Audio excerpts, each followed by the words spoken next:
Encounter is brought to you by the Broome County Council of Churches, where we connect compassion with needs as we inspire growth with dignity. You'll find us in special places throughout the community. For those who remain hungry, we provide meals. For those who are challenged, we build wheelchair ramps. We comfort those who are ill, minister to those who are confined, and we remain an advocate for change and understanding on behalf of every element of our community. Connect and inspire. Encounter the Broome County Council of Churches. Brothers and sisters, welcome to the Encounter program sponsored by the Broome County Council of Churches. I'm your host, Mark Kimpland, the pastor at the Endwell United Methodist Church. We are delighted today to learn about a wonderful ministry in Broome County, a ministry that has been around for many years. And we're revisiting the ministry this morning. It was last year about Mother's Day around this time that we were joined to learn more about the Life Choices Center in Binghamton. And I'm thrilled this morning to have with us the Executive Director, Michelle Brown, with us this morning. And happy Mother's Day. Glad you're here. Thank you. Thank you for having me. It was about a year ago that Yes. we gathered together to talk about your very, very important ministry. And I wanted to make sure that we could get you back on the Encounter program, maybe to give us some updates or some Yes. things that are going on. Thank you. So to our viewers and listeners that are with us today, can you just share a little bit about your mission, the mission for the Life Choices Center? Sure. Our mission is to serve men and women before, during, and after an unplanned pregnancy. Some of that area is not just in material needs and education, but it's also in a support and community type need. Many of the clients that come in don't have supportive homes, don't have parents who are present or even support in a way that is life-giving. And so we just love to be the opportunity to be a community that doesn't have strings attached, doesn't have judgment, doesn't discriminate. We just want to love on them in the way that Christ would do.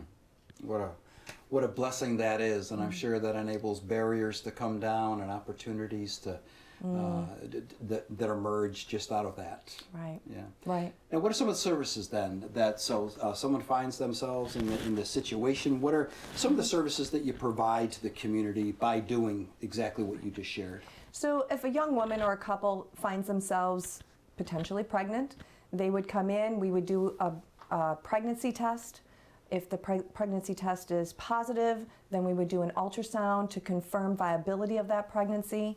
And then from there, we would talk to them about the three options that they have at that point. And it is just three. It is parenting, it is adoption planning, or abortion. We give them all the information about all of those options. We feel they need to be informed, and we love to have the opportunity to give them that information. We do not judge them, and we do not try to sway them in any direction. We just, again, want to openly and unconditionally give them the full love that they probably aren't getting anywhere else or maybe have never experienced in their life. And then we just let the Holy Spirit lead, because we know the power of the Holy Spirit. We don't need to help the Holy Spirit. The Holy Spirit does it sufficiently on his own.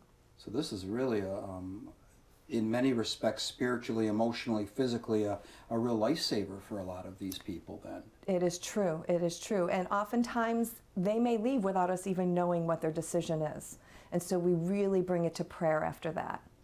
But they know they've been heard and received and accepted. Yes. And Yes. that is so vital. And then from there, if they choose parenting or adoption planning, then they may make that decision while they're with us. We encourage them to continue to work through our center. The adoption planning, we partner with an adoption agency out of Syracuse. They are a Christian agency. And a representative comes down and talks to them. And we also have an advocate who will walk through that young couple or with that woman through the process of them investigating what their option is and fully understanding what adoption is. One thing that surprised me in that situation is that many young people who come to see us discount adoption immediately because they equate it to foster care.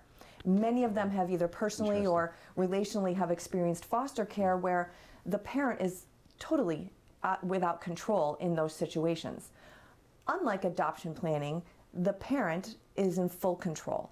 They can choose a closed adoption, a semi-open adoption, or a fully open adoption, which is completely different than any experience with foster care. They get to choose the type of environment that their child would be living in and brought up in, the parenting, the style, even the culture in which the parenting would occur. And so it's entirely different. So it's truly an education process for that young person. And we just pray that they have their hearts open to that, because it is the most selfless decision they could ever make. And oftentimes, again, not something they've seen walked out in their lives by others around them or have experienced themselves. And then the third option, of course, is parenting. And that we can help them with also. We do parenting classes. Those are group classes. And then if they choose, we continue on with one-on-one mentoring. That mentoring is with someone who's experienced a little more in life. We often have senior citizens who say, Michelle, what could I offer? I'm too old. Well, to have a grandparent-like relationship is precious. To have somebody who can unconditionally love and be on the other side of life and kind of help them have perspective on what are the mountains and what are the molehills. And so we encourage them also to participate in our center. And so with those classes, as well as maybe outside activities they choose, such as going to church, continuing their education, becoming a part of MOPS, which is Moms of Preschoolers, those types of positive life-affirming activities, they earn points, as well as learning skills in just being somewhat courteous to others, like arriving on time or calling ahead if they're not able to make it or going to be late, doing their homework. Those points can be used like a paycheck in our baby store. And I would invite anyone in the community, anyone, to come and visit Life Choices Center when we're open, just to see what we have to offer, how the process goes, but also the baby store. It's just beautiful. It's filled with clothes and shoes and toys, equipment such as strollers and playpens. And so they're able to earn the points that are able to be used to help them support their material needs for that baby. And again, this is both the mother and the father can each earn points and be able to utilize it in the baby store. So that mentoring and then the one-on-one mentoring is allowed to happen up until the baby is 1. Now, oftentimes those young people still have needs, and so we refer them to other resources in the community that will continue to support them with those needs that they have. Sometimes the young people continue to want to work with us. They've just built such a great relationship with the community we provide and are interested in continuing on with a Bible study. And we've had a few situations like that. So that's just incredibly encouraging to all of us. Once again, we are with the Executive Director of Life Choices Center, Michelle Brown, today. And I had the opportunity about a year ago to come and get a tour of your facility. Where can people find you or contact you or connect with you? We're located at 93 Oak Street in Binghamton, right across from the back parking lot of the Binghamton High School. And they can also check our website, which is lifechoicescenter.org. And I want to be sure to emphasize that lifechoicescenter.org, because there are other Life Choices organizations out there. And they could call us at 205-8506. So I would suggest calling us ahead of time, as we don't have hours that are unlimited, to come and visit us. Yes. Oh, that was a great time. I certainly enjoyed that. And when I was there, I was in awe of the structure, the organization, the facility, and all of that. And so could you just kind of share a little bit as to how are you funded? How does this take place financially and physically? Because all of our services are completely free, regardless of economic situation or resources. We are funded privately. So we partner with churches, businesses, individuals, some of them supporting us monthly, annually. But other ways that we're supported is through fundraisers. And those fundraisers sometimes also are required by partnership as well. One of them that we're in the throes of right now is our Change for Life fundraiser, and that's the baby bottle campaign. We invite churches to offer the baby bottles empty to all the people in their congregation, and we ask them to fill them with change, checks, cash, whatever they're led to do. And by doing so, they would return that to Life Choices Center. when it's added together, we have 80 to 90 churches who partner with us, and all the people who are involved with that, it actually supports 25% of our annual budget. So some might think, all I have is this little bit of change. What can it do to impact anyone around me? The reality is, with your small bit of change and another person's small bit and someone else who might be able to do a little more, everybody together as one body are able to make an enormous impact in the community which we live. And it's just like Christ said, you know, the body.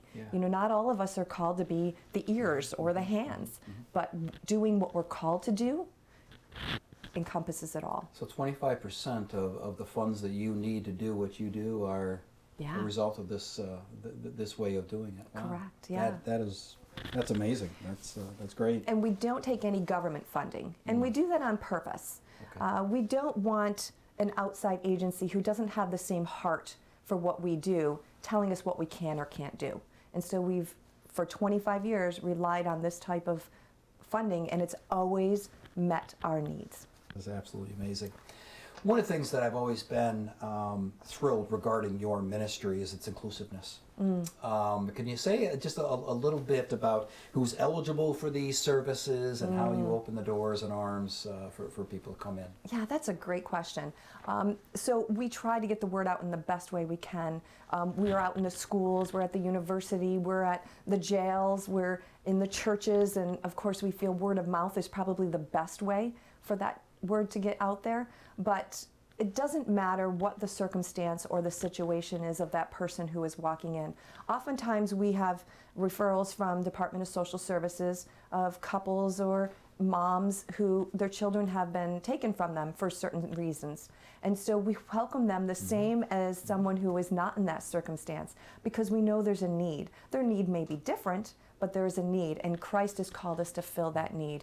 And thankfully, fills us enough to be able to fill that need. Yeah. Another thing I want to mention that I think might be unique, but in what way we are inclusive, is we don't try to make the decisions for these people. Again, I can't emphasize that enough. I think there's a stigma that we try to steer people in a certain direction, but truly the love of God is unconditional, and we feel if we do the good job of that and can be the light and the love, we don't need to steer them, that the Holy Spirit will do that. Absolutely. So everyone then that finds themselves in whatever situation is welcome to come. There's no financial requirements or age requirements or anything like that. That's exciting. No. And that, to that end, we often have senior citizens who come, because another program that we offer is called Beyond the Choice. And that is our post-abortion recovery program. And oftentimes, people come to the desire of getting healing from having made that choice many years after the actual abortion has occurred. It isn't through looking back in retrospect that you realize there's something still eating away at your spirit, and that it's time to get healing. It's time to make a change. And abortion has been legal for 45 years, but we know that it was happening long before it was legal. Sure.